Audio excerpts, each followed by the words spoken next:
बच्चों पर कोवैक्सीन के टीके का परीक्षण पूरा, कंपनी जल्द बीसीसीआई को सौंपेगी रिपोर्ट। अब 100 करोड़ का लक्ष्य पूरा करने में जुटी सरकार, स्वास्थ्य मंत्रालय कर रहा तैयारी। पाक के अड़ियल रुख से टली सार्क की बैठक, तालिबानी नेता को मीटिंग में शामिल करवाना चाहता था पाकिस्तान, भारत समेत दूसरे देशों ने किया विरोध। कुल्लू और सिरमौर में बादल फटा, 8 घर टूटे, अंतिम पड़ाव में पहुंचकर भी प्रदेश में भारी नुकसान पहुंचा रहा है मानसून। और केंद्रीय खाद्य आपूर्ति मंत्री हिमाचल आएंगे, पीयूष गोयल करेंगे पीएम गरीब कल्याण अन्न योजना की शुरुआत, 25 को शिमला में राज्य स्तरीय कार्यक्रम में होंगे शामिल।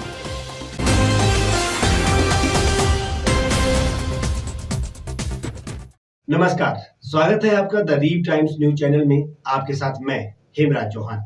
अब खबरें विस्तार से।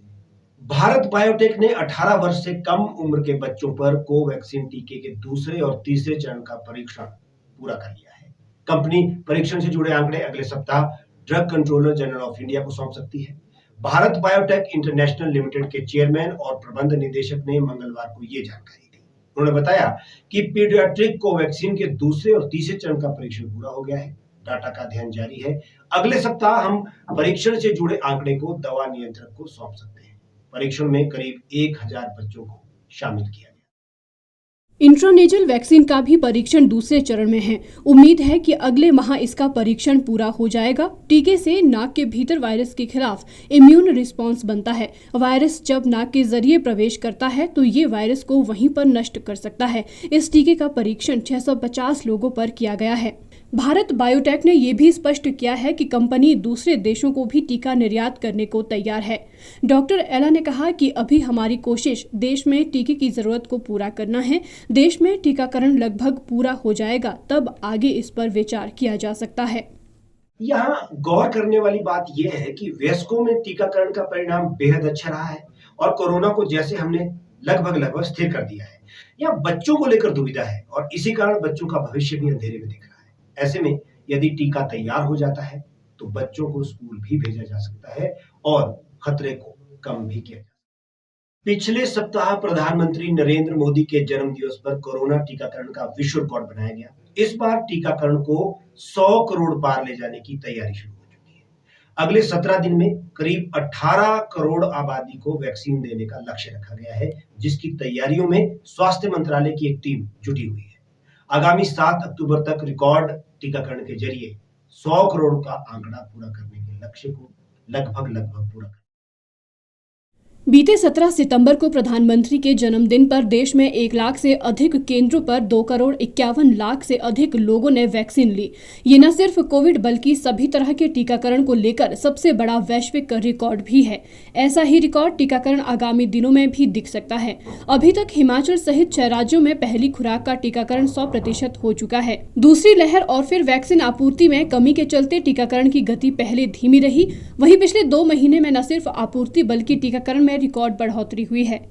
स्वास्थ्य मंत्रालय के अनुसार रोजाना 50,000 से अधिक केंद्रों पर टीकाकरण हो रहा है। 5 दिन बाद कोरोना संक्रमण के नए मामलों में भारी गिरावट आई है। पिछले एक दिन में 30,000 से भी कम मामले सामने आए हैं।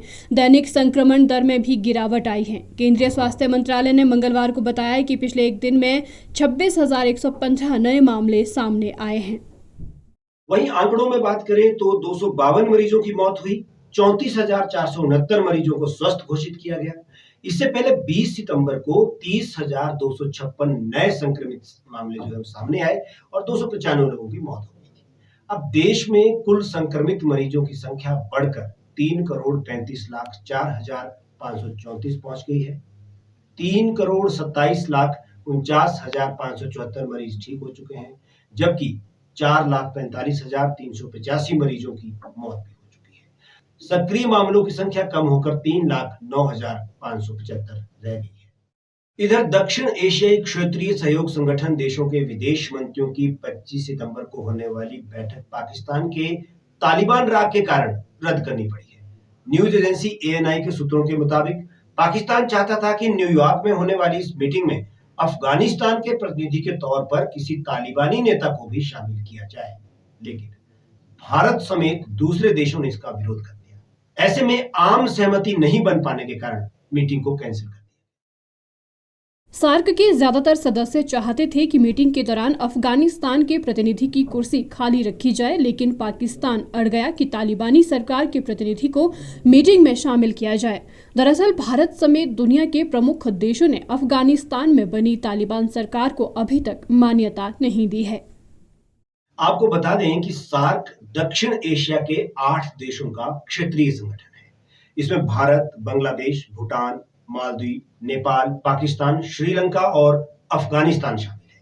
8 सितंबर 1985 को बने इस संगठन का मकसद दक्षिण एशिया में आपसी सहयोग से शांति और तरक्की के रास्ते तलाशना है। अपने अंतिम पड़ाव पर पहुंचकर मानसून प्रदेश में कहर बरपा रहा है। प्रदेश में कुल्लू और सिरमौर में बादल फटने से आई बाढ़ में लोगों की संपत्ति और फसल को भारी नुकसान पहुंचा है। राज्य में पिछले 24 घंटों के दौरान तेज बारिश से 8 घरों को और 11 पशुशालाओं को नुकसान पहुंचा है। 9 सड़कों पर आवाजाही ठप पड़ गई है। मौसम विभाग ने अगले 24 घंटों में राज्य के 4 जिलों में भारी बारिश की चेतावनी का येलो अलर्ट जारी किया। 25 सितंबर तक पूरे प्रदेश में मौसम के खराब रहने का अनुमान है। मानसून के सितंबर के आखिर या अक्टूबर के आरंभ में विदा होने की संभावना है। बरुआ गांव में आधी रात को बादल फटने के बाद बाढ़ आने से गांव में अफरा तफरी मच गई। बाढ़ का पानी और मलवा गांव में रिहायशी क्षेत्र में घुस गया। स्थानीय लोगों के घरों और बागीचों में दलदल आ गया। हालांकि इस दौरान कोई जानी नुकसान नहीं हुआ है, लेकिन ग्रामीणों के बागीचों और घरों में बाढ़ का पानी घुस गया।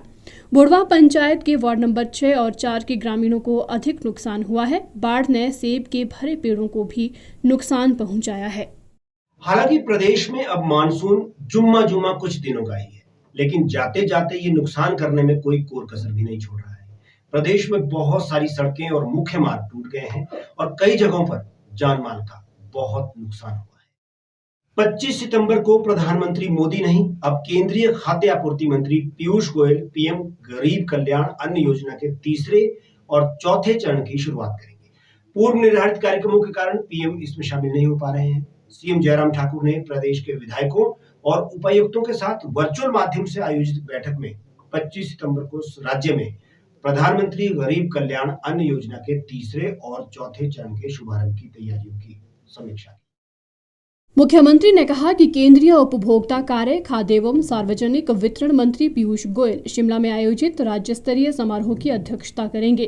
केंद्रीय मंत्री इस दौरान योजना के लाभार्थियों के साथ बातचीत भी करेंगे। इसी प्रकार जिला मुख्यालय, उपमंडल, खंड, पंचायत और उचित मूल्य की दुकानों के स्तर पर भी समारोह आयोजित किए जाएंगे, जिसमें कुछ लाभार्थियों को राशन बैग भी उपलब्ध करवाए जाएंगे। उन्होंने कहा कि प्रधानमंत्री नरेंद्र मोदी इस समारोह की अध्यक्षता करने वाले थे, लेकिन पूर्व निर्धारित कार्यक्रमों के कारण वे इसमें शामिल नहीं हो पाएंगे। हमारे आज के इस बुलेटिन में फिलहाल इतना ही। आप देश और दुनिया की तमाम खबरों के लिए हमारे साथ बने रहिए और देखते रहिए द रीव टाइम्स।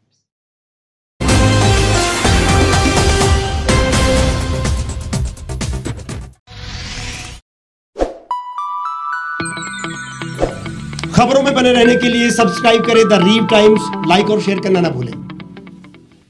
गांव की चौपालों से लेकर संसद के गलियारों तक, गृहिणी के चूल्हे से लेकर निवेश और बाजारों तक, किसानों के हाल से लेकर खेत और खलिहानों तक, शिक्षा और स्वास्थ्य से लेकर खेल के मैदानों तक, संसद के प्रधान से लेकर पंचायत के पंच तक, सेंट्रल हॉल से लेकर ग्राम सभा के मंच तक, हर खबर पर रहेगी हमारी पैनी नजर।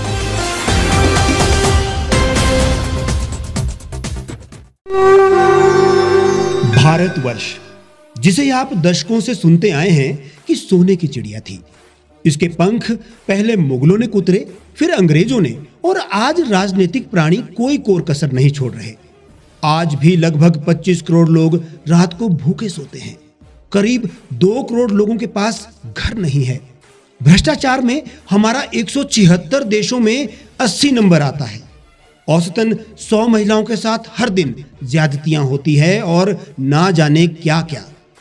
देश की संसद से कुछ ही दूरी पर चादर लपेटे सैकड़ों लोग सुबह नील गगन के नीचे सोए हुए मिलते हैं। क्या आप एक ऐसे भारत की परिकल्पना नहीं करना चाहेंगे जहां कुछ ऐसा किया जाए कि 1 वर्ष के भीतर देश में कोई भिखारी या लाचार भी आश्रयहीन न रहे?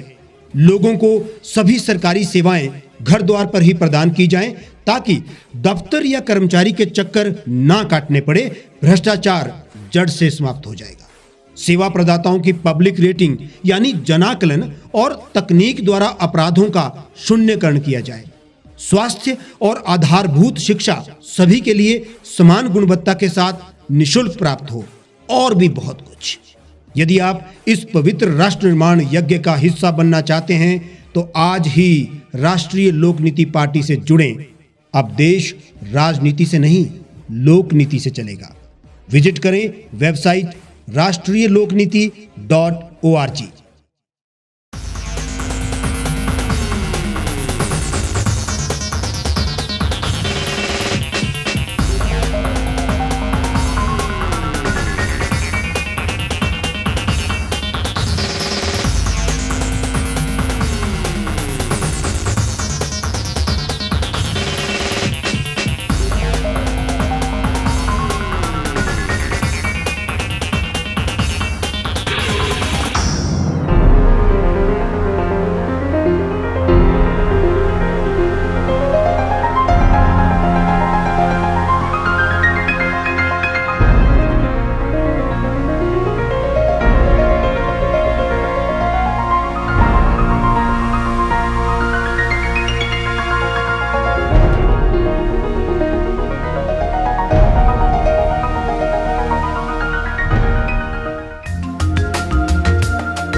एक छत के नीचे सुविधाओं का अब उठाएं लाभ। रीव ई मार्ट में अब पाएं अपनी रसोई के लिए गुणवत्ता और सस्ते दामों पर राशन सामग्री। दालें हो या हो मसाले, आपका किचन ई मार्ट संभाले। उच्च गुणवत्ता और दामों में बेहतरीन रीव ई मार्ट में पधारें और पाएं अपनी पसंद के सभी उत्पाद, या फिर करें ऑनलाइन ऑर्डर और पाएं घर द्वार पर ही सुविधा। आज ही संपर्क करें फोन नंबर 8219694079 पर, बाईपास रोड, शनान, संजौली, शिमला।